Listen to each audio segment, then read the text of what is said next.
tout le monde, bienvenue à Frank Capsule Cinéma. Mon nom est Francis Lajeunesse pour ceux qui ne le savaient pas. Vous savez, la semaine passée, j'ai parlé de Batman Superman et on parlait de Ben Affleck ferait le rôle. J'ai eu une réaction assez intense. La voici.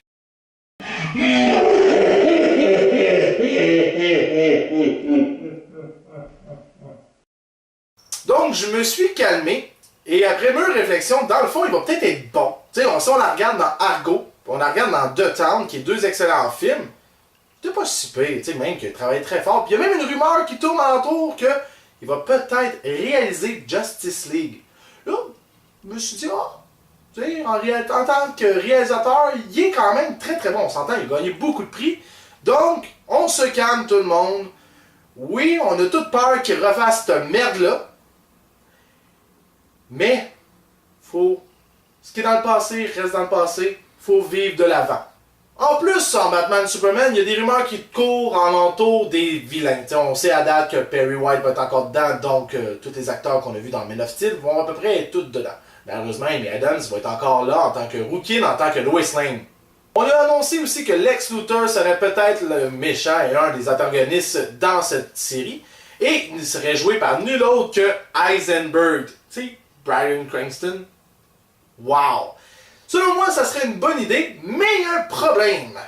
Dans la nouvelle série de Superman qu'on lit en comics, Lex Luthor serait un ami d'enfance de Clark Kent. On s'entend que la différence d'âge entre Henry Cavill et Bryan Cranston est comme intense, là, tu sais. Fait qu'il y a le problème qui est ça. Fait que je sais pas si c'est une rumeur fondée, si elle est officielle, mais selon le Movie Pilot, qui est un site sur internet que vous pouvez aller voir, ils disent que ça serait littéralement lui qui jouerait le rôle. Et encore une fois, selon Movie Pilot, une autre rumeur tourne alentour de l'autre antagoniste, l'autre méchant.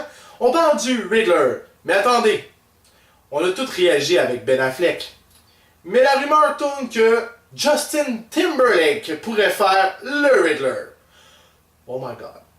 Là, ma réaction, je la calme encore. Mais, come on! Justin Timberlake, il est peut-être bien bon acteur dans ses films, il est bien cute, il est bien drôle, mais calique, pourquoi prendre lui? Tu sais, il y a plein d'autres mondes. Je préférais même Neil Patrick Harris. Pour ceux qui ont trippé Game of Thrones et sur Jon Snow, qui est Harrington de son vrai nom, il va faire un film qui s'appelle Pompéi, qui va sortir dans le courant de l'année, qui relate les faits du fameux volcan qui a tout détruit, blablabla, puis qu'on peut voir encore des vestiges des corps morts dégueulasses ensemble sur le plancher. Mais bref, le film, si vous allez voir le trailer, a l'air d'être un méchant bon film d'action à la 300. Donc, allez visionner ça, si vous savez, c'est sur MDB, sur YouTube et tout ça. Le film semble être intéressant. Donc, Pompéi avec Kit Harington, ça peut être cool. J'aimerais parler de Star Wars aussi. Oui, tu sais, je me répète, la dernière fois je parlais de Star Wars, mais là j'en parle encore. Non, je ne vais pas parler de Zac Efron qui va peut-être faire partie du film. Oui, je sais, je suis fatigué avec ça, mais je veux pas que ça arrive. Fait que si, mettons, J.J. Abrams tombe là-dessus, il va le savoir que moi je veux pas le voir. Mais bref, non, autre nouvelle, tu sais, on savait pas si J.J. Abrams allait faire le film parce qu'il y a bien des rumeurs qui tournent alentour qu'il va peut-être lâcher. Mais là, il y a une confirmation sur quelque chose qu'il a dit publiquement. Son désir de tourner le film Star Wars, non pas en numérique, mais en pellicule. Donc, à l'ancienne, justement, pour mettre une esthétique un peu pour les fans.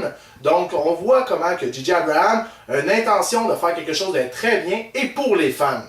Amateurs de science-fiction et ceux qui trippaient Star Wars, vous avez tous souhaité revoir Harrison Ford dans Han Solo.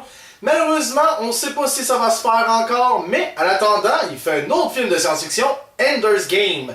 Ce film-là, en plus, il n'y a pas juste Harrison Ford dedans, il y a aussi Sir Ben Kingsley, tu sais, qui est un très bon acteur. Puis en plus, là-dedans, il a l'air d'un badass, il a la moitié de la face tatouée.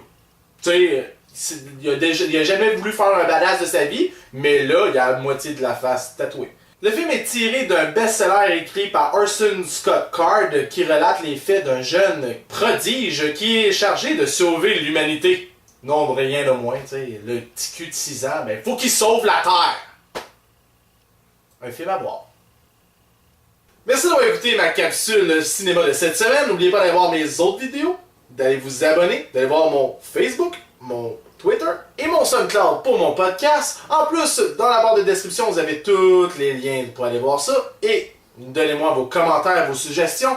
Merci d'avoir écouté et à la prochaine et soyez sages.